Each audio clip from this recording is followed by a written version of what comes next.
Bonjour à tout le monde. J'ai le plaisir aujourd'hui d'être en compagnie avec Guillaume Arsenault. Donc cet auteur, compositeur, interprète est l'invité d'honneur du festival La Crue des Mots qui aura lieu donc du 23 au 30 avril 2021. Il est ici pour nous parler de son dernier disque. Il est là également pour nous parler de formation, de qu'est-ce que c'est que transmettre le goût des mots aux jeunes. Bonjour Guillaume Arsenault. Salut Louis, salut tout le monde. D'abord, comment on pourrait te présenter? Comment tu te présenterais en tant qu'artiste? Ben, c'est sûr que je viens de la chanson, là. Je suis auteur, compositeur, interprète. Je te dirais que c'est arrivé un peu. Au début, je faisais de la musique parce que j'avais des textes. Puis tranquillement, avec certains contrats que j'ai eu aussi de faire de la musique pour des documentaires, je me suis pris au jeu de faire parler la musique autant que le texte, puis aussi après ça, avec d'autres musiciens, ça devient une communication. Mais au départ, j'arrive plus des mots quand j'écoute un album.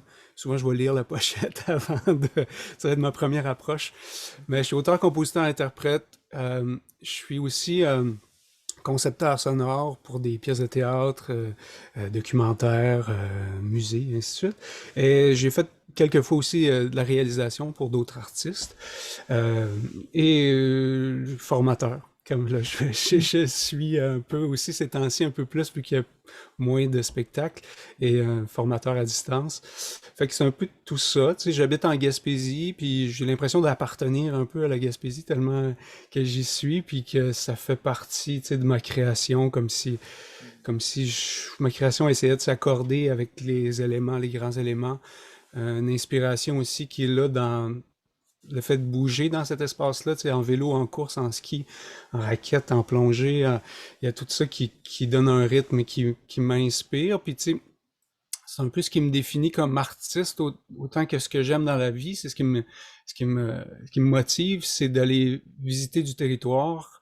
Fait que c'est la même chose en création. C'est comme aller sur des versants vierges de mes idées, aller dans des terrains que je suis jamais allé.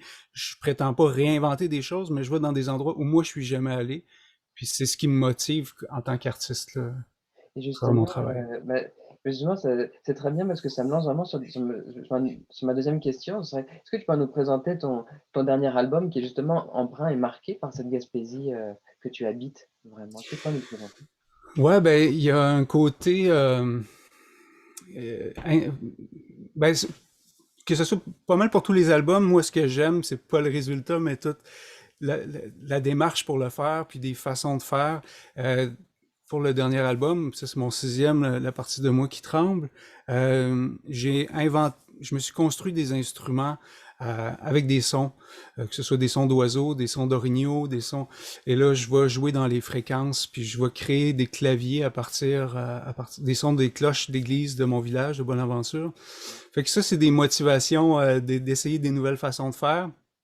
Et pour moi, qu'est-ce qu'il y avait de nouveau aussi dans la partie de moi qui tremble, c'est la rythmique des chansons. Je suis allé chercher des 5 contre 4, là, pour ceux qui connaissent un peu, aller chercher me trouver des défis, puis ça m'amène à écrire complètement différemment parce que, tu sais, on s'en rend pas compte, mais dans un texte, chaque syllabe est reliée à une note. Et on a tendance à écrire avec le même nombre de syllabes et fait qu'on recompose des mélodies qui ont le même nombre de notes, puis changer ça, essayer de décortiquer ça, ça nous amène ailleurs. Fait que ce qui est arrivé aussi dans cet album-là, c'est de m'inspirer aussi d'autres personnes, par exemple un texte de Véronique Côté, un essai qu'elle a fait, La vie habitable, euh, des poèmes portugais. Je me suis inspiré aussi des textes d'un ami, Simon Béjutra. Fait Mhm. que partir de quelque chose puis remodeler ça. Et puis, en quoi c'est important justement on sent vraiment le goût, le plaisir que tu as à travailler les mots, à les triturer, Ouais. vraiment. Pour moi, c'est comme un kaléidoscope, tu sais. Quand je donne les formations, c'est un peu ça aussi que j'essaie d'apporter, c'est de créer que chaque personne crée son propre kaléidoscope, sa propre lunette dans lequel il va regarder son entourage autour de lui, puis là, il va nous montrer à travers cette lunette-là qui lui est personnelle. Tu sais, on a tous quelque chose d'invisible à l'intérieur de nous qui veut prendre vie par notre façon de parler, nos gestes, notre façon de s'habiller. Aussitôt qu'on crée, ça veut ressortir, tu sais. Fait que c'est essayer de nourrir ça, essayer de faire ressortir ça. Qu'est-ce qu'il y a de particulier à toi, tu sais, parce qu'écrire une chanson, on peut partir d'en haut, arriver en bas, finir ça facilement, mais ça va ressembler à une chanson que n'importe qui aurait pu écrire. Ce que je cherche, c'est quelque chose que personne d'autre aurait pu écrire que toi, tu sais. Hmm. Fait que c'est ça que j'essaie d'amener ou d'atteindre. À tous les jeunes que tu vas visiter à Amkoui, à Saint-Vianney, virtuellement, hein, parce que le festival est virtuel cette année. Tu vas être, comme je disais, à Amkoui, à Vianney, à Saint-Vianney, puis à Matane. Est-ce que tu auras un message pour eux? Est-ce que tu pourrais leur dire un dernier message? Ce sera ma dernière question.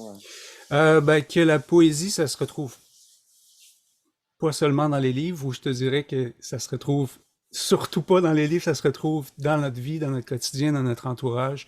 La poésie, surtout en Gaspésie, on dirait qu'elle est Mhm. tout. Je me tourne puis je vois de la poésie.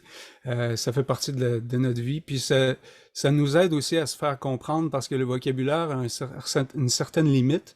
Et quand on utilise des images, on arrive à préciser ce qu'on veut dire, préciser nos émotions. Fait que c'est ça. Cette poésie-là est dans le quotidien et pas juste dans les livres. Wow, merci beaucoup, Guillaume Arsenault. C'est une merveilleuse façon de terminer cet entretien. Merci Louis. Je Ben, on se voit rappelle, bientôt. on se voit bientôt. Je rappelle Une juste, dernière question. OK. ouais, non, c'est ça, je voulais juste te dire, prochain rendez-vous, Cabaret de la Liberté. Tu seras au Cabaret de la Liberté le 28 avril à 19h. Ce sera en direct sur la page Facebook de Claque Métis. Le 29 avril, tu nous présenteras également ton dernier album, La partie de moi qui tremble. Ce sera en concert au Château Landry. Il reste quelques places, donc dépêchez-vous parce qu'il n'y en Je aura vais pas. faire aussi un survol des chansons des autres albums, là. Je vais en profiter vu que je suis tout seul, là. C'est parfait. Ça fait longtemps qu'on n'a pas vu de concert, on a très hâte. Également, donc tous les détails du festival La Crue des Mots sont sur claquemitis.org. Donc allez-y, il y aura plein d'affaires. Donc merci beaucoup Guillaume, merci beaucoup d'avoir été Merci à avec moi toi. aujourd'hui. Puis à bientôt, au plaisir. Salut, bon festival.